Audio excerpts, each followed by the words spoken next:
Shalom Bapak Ibu Saudara yang dikasihi oleh Tuhan. Kita berjumpa kembali di ibadah virtual Gereja Yesus Gembala. Mari sebelum kita melaksanakan ibadah, kita satu dalam doa.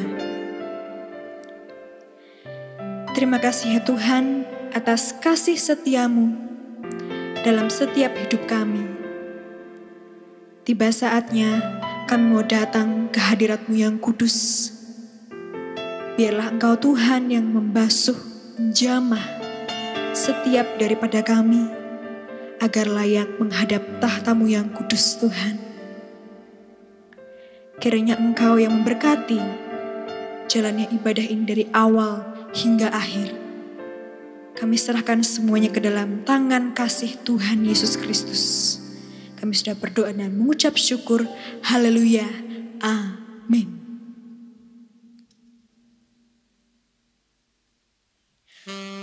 Sungguh besar kasih-Mu Tuhan. Engkaulah perisai hidup kami. Engkaulah gunung perlindungan setiap daripada kami. Engkaulah batu karang yang teguh. Mari sama-sama. Ya Tuhan, dengar seruan hatiku, indahkan keluh kesahku. Kepadamu Tuhan, ku menunggu di bait-Mu selalu.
Raja segala raja, Yesus Tuhan kita.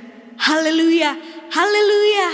Sama-sama kecaplah dan lihatlah akan kebaikan Tuhan dalam hidup kita. Haleluya, haleluya. Sama-sama angkat suaramu, angkat tanganmu. Yuk sama-sama.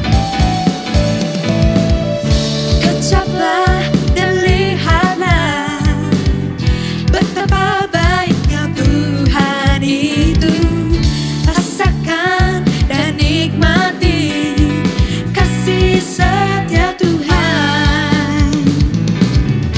Kecaplah dan lihatlah betapa baiknya Tuhan itu. Rasakan dan nikmati kasih setia Tuhan. Syukur bagimu Tuhan, segala hormat bagimu Tuhan. Allah yang mengasihiku, Allah yang memeliharaku selamanya. Amin.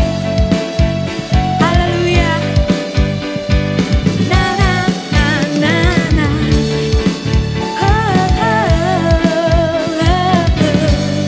Sama-sama kecaplah. Kecaplah dan lihatlah betapa baiknya Tuhan. Betapa baiknya Tuhan itu. Rasakan dan nikmati kasih setia Tuhan.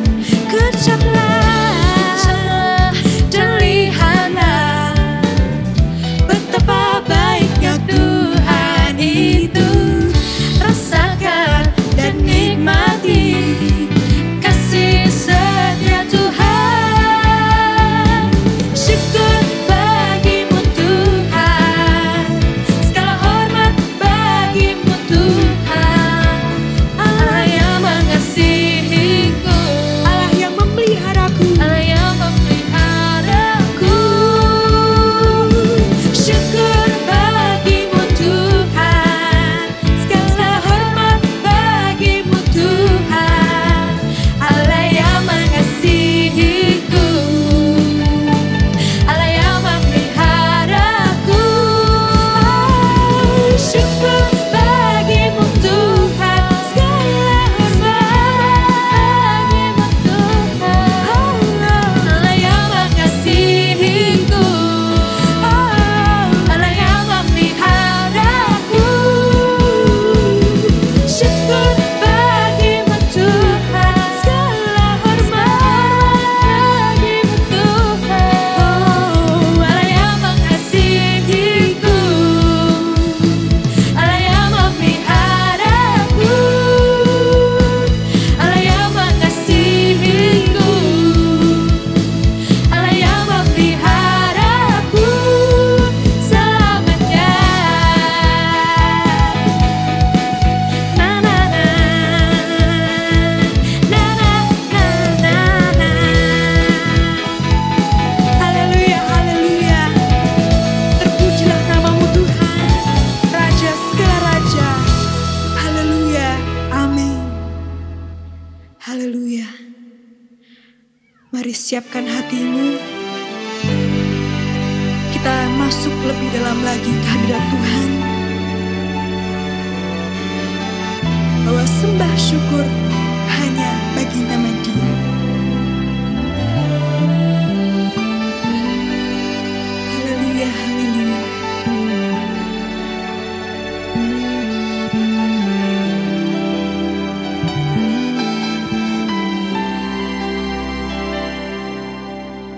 Dan bersemayam dalam terang yang tak tertandingi, dan berkuasa satu-satunya penakluk maut. Dan bagi Dia kemuliaan sampai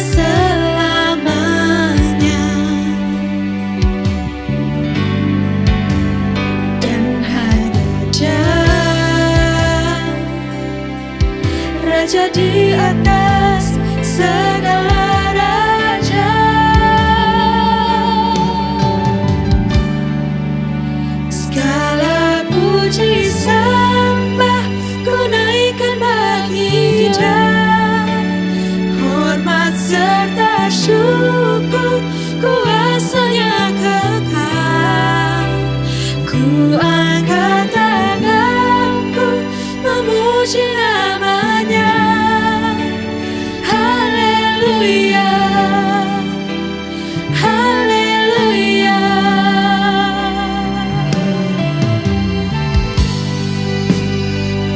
Segala pujian hanya bagi namanya, amin.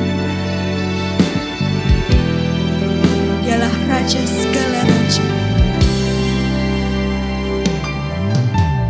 Dia bersemayam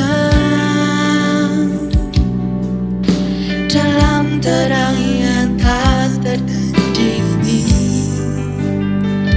Dia berkuasa, Dia berkuasa,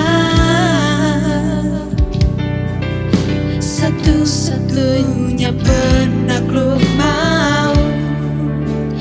Dan bagi Dia kemuliaan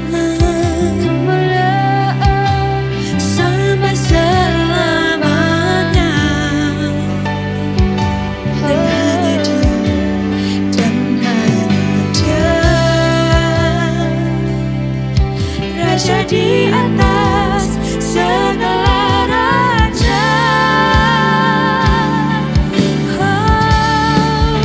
Segala puji sembah ku naikkan bagi Dia, hormat serta syukur kuasanya kekal. Ku angkat tanganku memuji namanya. Haleluya, haleluya.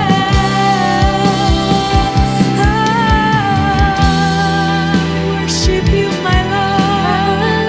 We praise you, my Lord.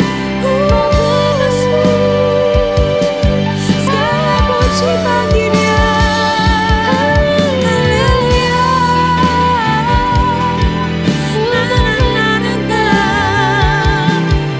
Ku bersyukur Bapa, ku bersyukur Yesus. Haleluya. Terpujilah nama-Mu, Raja di atas segala raja. Haleluya. Segala puji sembah bagi nama-Mu, segala puji bagi nama-Mu. Segala puji sembah ku naikkan bagi Dia, hormat serta syukur kuasanya kekal. Ku angkat tanganku memuji namanya. Haleluya. Sama-sama. Haleluya. Segala puji sembah ku naikkan bagi nama-Mu, Yesus. Hormat serta syukur kuasanya kekal.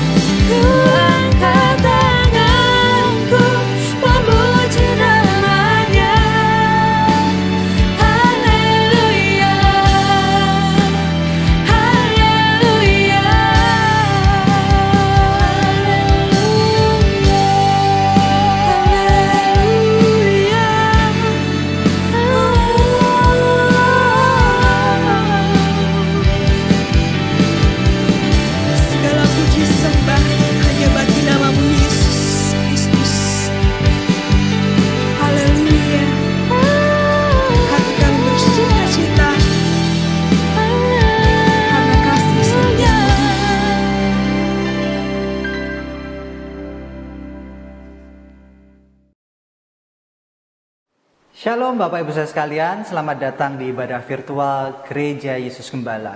Tidak terasa kita sudah di bulan Oktober, di minggu keempat. Dan di minggu keempat ini kita tetap punya satu tema di bulan Oktober yang sama, yaitu kuasa doa. Setiap kita hendaknya dikuasai untuk berdoa, dan biarlah kuasa doa itu terjadi dalam kehidupan kita. Mari kita berdoa, kita siapkan hati kita untuk firman Tuhan. Bapak, terima kasih untuk kesempatan kali ini. Sebentar kami akan mendengarkan firman-Mu. Biarlah setiap apa yang kami dengarkan, apa yang hamba-Mu sampaikan, Tuhan urapi, berkati menjadi firman rema yang berkuasa dalam hidup kami, sehingga hidup kami diubahkan menjadi sama seperti Yesus Kristus. Berkati setiap umat-Mu, biarlah diberi tanah hati yang subur, tanah hati yang siap dibentuk untuk menjadi indah di hadapan-Mu. Terima kasih Tuhan, kami sambut firman-Mu, hanya di dalam nama Tuhan Yesus Kristus kami sudah berdoa. Semua yang percaya katakan haleluya, amin. Bapak Ibu Saudara, dalam kesempatan ini saya ingin membawakan satu tema, yaitu bisakah kita mengubah keputusan Tuhan? Dalam kehidupan kita seringkali apa yang kita harapkan, apa yang kita inginkan tidak tercapai dalam hidup ini. Sehingga Tuhan yang memutuskan segala sesuatu itu tidak sesuai dengan apa yang kita inginkan. Apakah setiap doa kita, perkataan kita, apa yang kita lakukan bisa mengubah keputusan Tuhan? Mari kita simak firman Tuhan pada kesempatan ini. Saya ambil dari kitab Wahyu pasal 3 ayat 7 dan 8, dikatakan demikian. Dan tuliskanlah kepada malaikat jemaat di Philadelphia, inilah firman dari yang kudus, yang benar, yang memegang kunci Daud. Apabila ia membuka, tidak ada yang dapat menutup. Apabila ia menutup, tidak ada yang dapat membuka. Aku tahu segala pekerjaanmu. Lihatlah, aku telah membuka pintu bagimu yang tidak dapat ditutup oleh seorang pun. Aku tahu bahwa kekuatanmu tidak seberapa, namun engkau menuruti firmanku dan engkau tidak menyangkal namaku. Di sini kita melihat ada sebuah jemaat yang dibawakan dalam kitab Wahyu, murid-murid Tuhan di Philadelphia. Di sini Tuhan Yesus memuji jemaat Philadelphia, di mana jemaat Philadelphia ini memiliki kekuatan yang tidak seberapa, tetapi mereka tetap tekun dalam kasih dan menjaga iman kita. Kunci dari jemaat Philadelphia ini adalah berdoa. Tapi bagaimanakah kehidupan doa dalam jemaat Philadelphia ini? Jemaat Philadelphia, murid Tuhan di Philadelphia adalah murid Tuhan yang hidup di dalam sebuah tempat atau sebuah lokasi yang di situ seringkali terjadi bencana alam, yaitu gempa. Dan jemaat Philadelphia ini sesuai dengan perkataan atau namanya Philadelphia, itu berarti jemaat yang penuh kasih dan persaudaraan. Kehidupan mereka dibangun atas kasih dan doa. Sehingga jemaat ini menjadi jemaat yang di dalam Tuhan, murid Tuhan yang kuat sekali. Dan ini adalah salah satu jemaat yang dipuji dalam kitab Wahyu. Kita melihat meskipun mereka ada dalam sebuah kondisi tanah di mana mereka hidup, atau batas-batas mereka ini adalah tempat yang sering dilanda gempa, tapi justru mereka menjadi jemaat yang gemar berdoa, gemar menggemakan kasih, dan jemaat yang memiliki persaudaraan. Dan mereka memelihara iman meskipun kekuatan mereka tidak seberapa. Jemaat Philadelphia ini adalah jemaat yang setia. Dan kita melihat kalau orang berdoa, dia akan memiliki kesetiaan kepada Tuhan. Saudaraku, Bapak Ibu Saudara yang terkasih, bagaimanakah jam doa kita? Dalam kekuatan kita pasti akan menjadi lemah. Tetapi justru di dalam kekuatan doa kita akan menjadi semakin kuat. Kalau kita berdoa, tetapi kita memiliki kehendak kita untuk dipaksakan terjadi, maka kita akan sering kecewa. Banyak orang berdoa tidak mengalami kekuasaan, mengalami kuasa Tuhan, tetapi justru mereka mengalami kekecewaan terhadap Tuhan.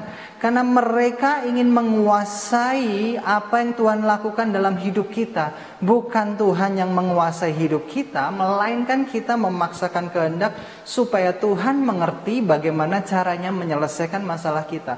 Justru disinilah problem utama dalam berdoa, saat orang menghendaki Tuhan itu menjadi pribadi yang harus bertindak sesuai pikiran dan keinginan kita. Dan kuasa doa tidak terjadi karena orang ini memaksakan apa yang sudah ada dalam pikirannya. Sama seperti judul tadi, apakah doa kita bisa mengubah keputusan Tuhan?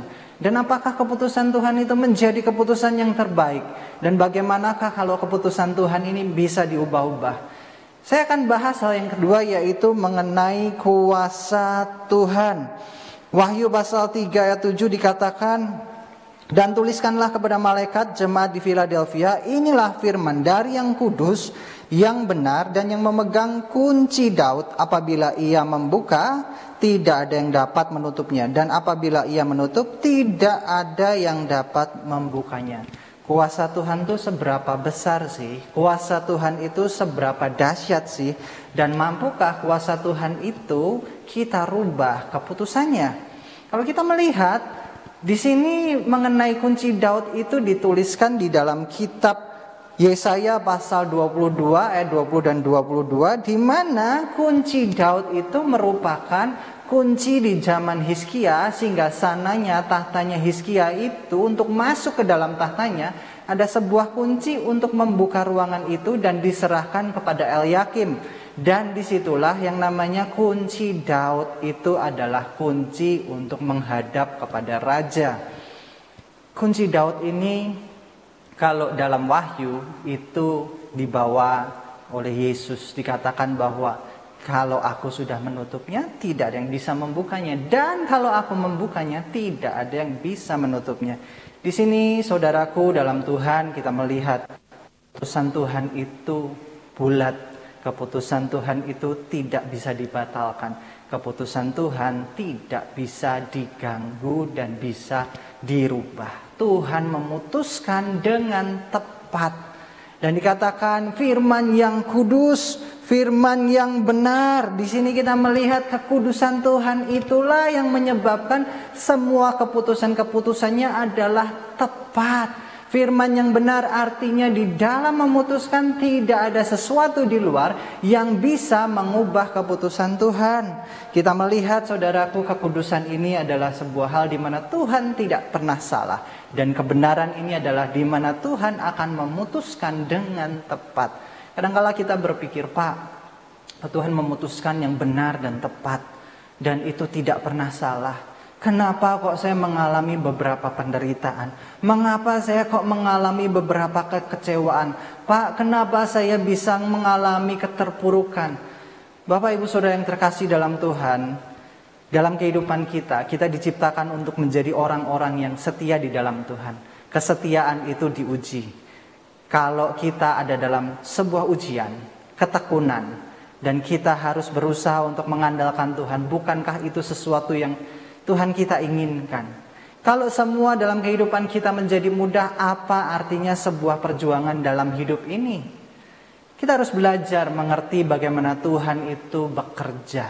Kita lihat banyak sekali tokoh Alkitab, meskipun mereka dalam situasi yang sudah ada dalam masa puncak mereka, mereka pun tetap mendapati ujian. Kalau kita lihat bagaimana yang namanya Abraham, dia diuji dalam kesetiaannya untuk pergi dari tanah kelahirannya pada usianya yang tua. Kita lihat Nuh, bagaimana keadaan di sekitarnya menjadi jahat dan Nuh baik, tetapi tetap Tuhan turunkan air bah, dan itu juga melanda kehidupan Nuh. Bapak, Ibu, Saudara, kehidupan kita tidak mungkin mulus-mulus begitu saja.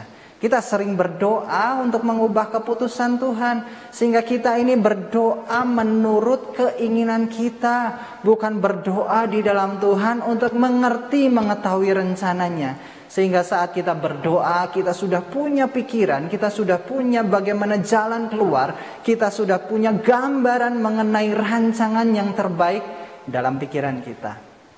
Tapi Tuhan memberikan yang terbaik bukan menurut rancangan manusia, tapi dalam kekudusan dan di dalam kebenarannya.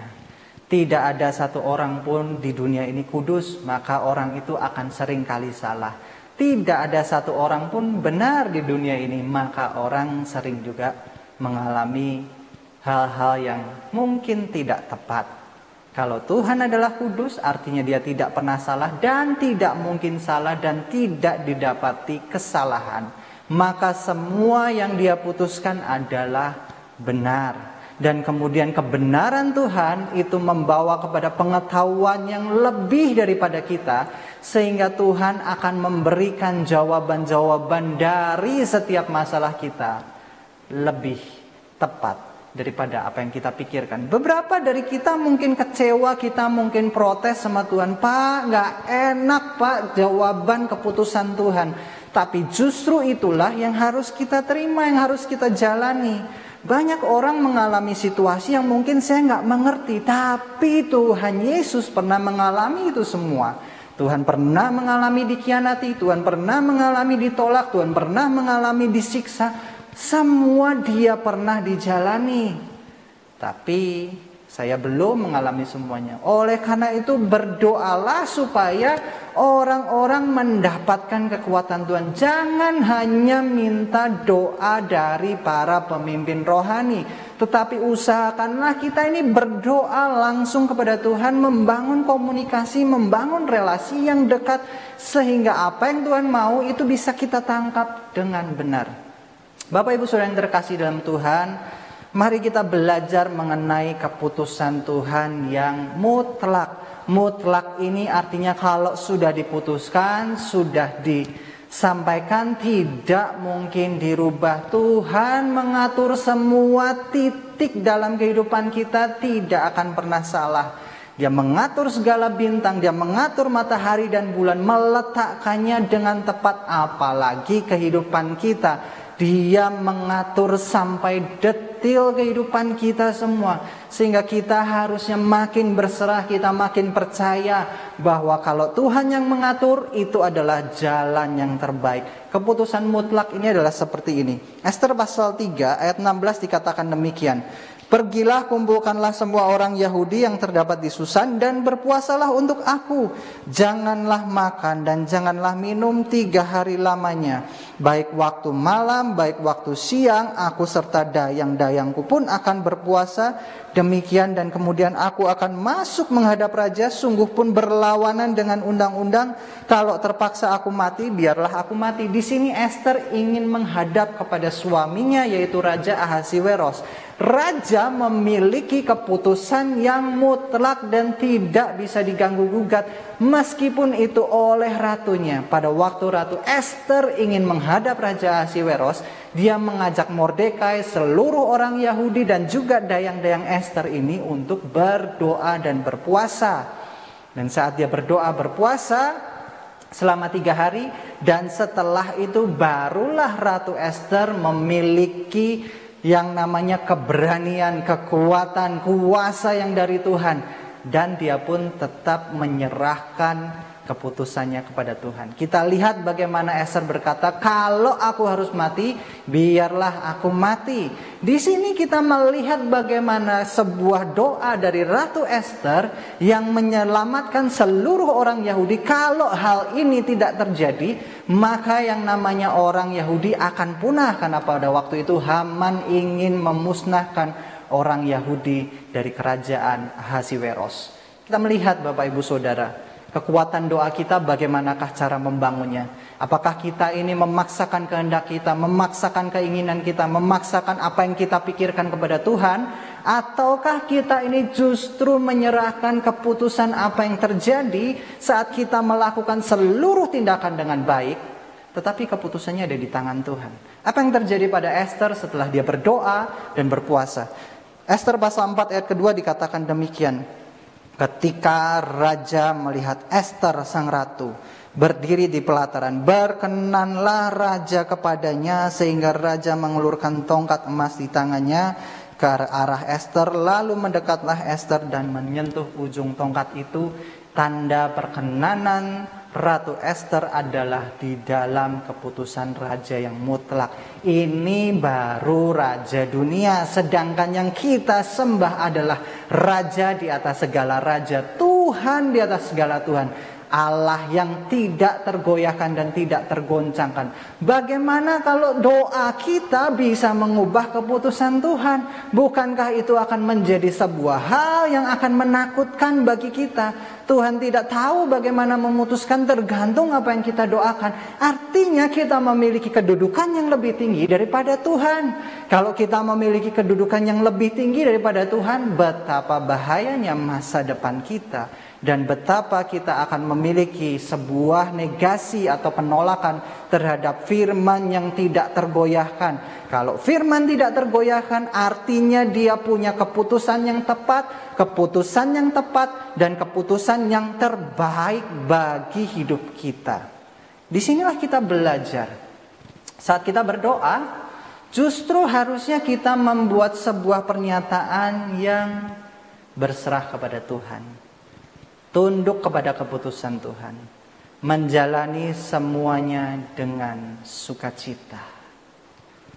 Kita berdoa jangan hanya mengeluh saja. Kita berdoa jangan hanya protes saja. Tetapi kita berdoa, biarlah dalam kehidupan doa kita memiliki rasa syukur. Dan bagaimana kita memiliki sukacita dan damai sejahtera.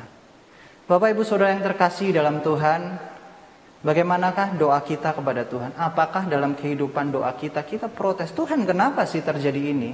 Tuhan kenapa sih kok itu bisa sampai seperti itu? Tuhan kenapa kau tidak angkat aku?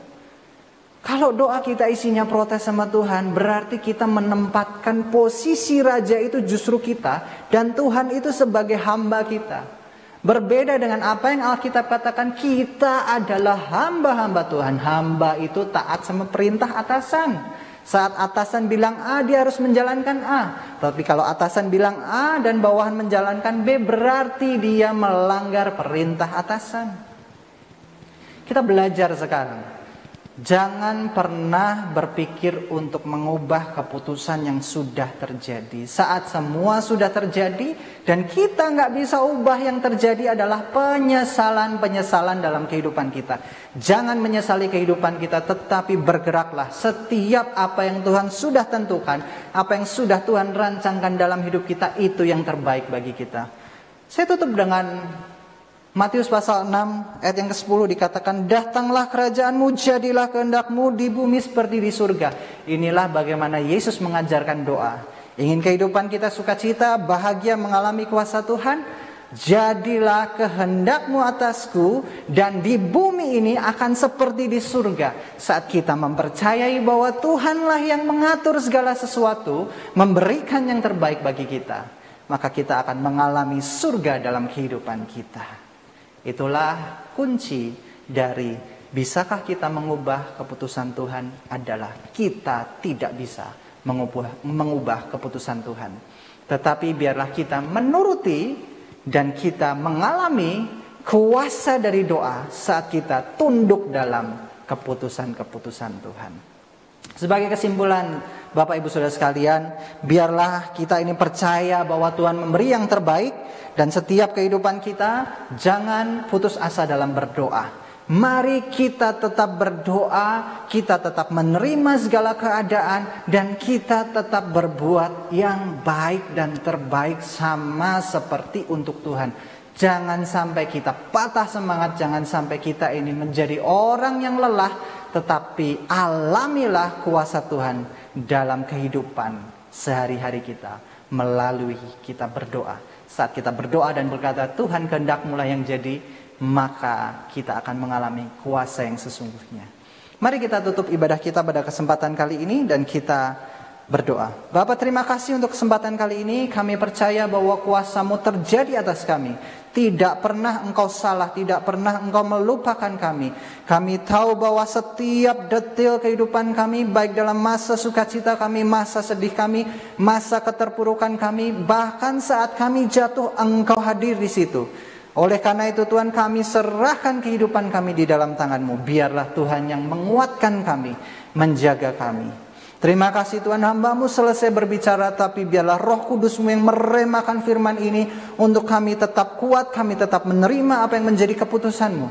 Sehingga Engkaulah yang berdaulat dalam kehidupan kami, dan kami tidak akan bercerita mengenai protes apa yang sedang kami alami, tapi justru kami akan menyesuaikan hati kami untuk ikut dalam kehendak-Mu. Terima kasih Tuhan, biarlah kasih karunia-Mu turun atas kami semua yang mendengarkan ibadah ini. Dan sebentar kami akan berpisah, biarlah Engkau yang memberkati kami. Mari kita angkat tangan di hadapan Tuhan. Murid Yesus Gembala, terimalah berkat jasmani, jiwani, dan rohani dalam keluargamu, pekerjaanmu, studimu, pelayananmu, dan komunitasmu. Diberkatilah engkau dengan kehidupan kekal. Diberkatilah engkau dengan hikmat ilahi. Diberkatilah engkau dengan kekuatan dan pengharapan kekal. Diberkatilah engkau dengan kekayaan dan kemuliaan Tuhan. Diberkatilah engkau selalu dalam damai sejahtera dan sukacita. Diberkatilah engkau dalam terang kasih dan iman sejati. Dialah Tuhan yang tidak berubah, sekarang dan selamanya, yang menghadapkan wajahnya padamu dan menyertai engkau untuk selamanya, untuk memberitakan kabar baik sampai ke ujung dunia. Saudara-saudara yang Tuhan Yesus kasihi, terimalah berkat anugerah pemeliharaan kekal dari Allah Bapa, berkat rahmat pemulihan dari Tuhan Yesus Kristus, berkat pertolongan dan menghiburan dari Allah Roh Kudus yang menyertai, memberkati hidupmu dari sekarang sampai Maranatha dan sampai selama-lamanya. Semua yang percaya katakan haleluya, amin. Bapak Ibu Saudara, ibadah sudah selesai. Biarlah dalam kehidupan kita, dalam keseharian kita, dalam aktivitas kita, kita selalu bersyukur dalam doa, dan kita mengalami kuasa doa itu setiap hari. Sampai bertemu di ibadah selanjutnya. Tuhan Yesus memberkati.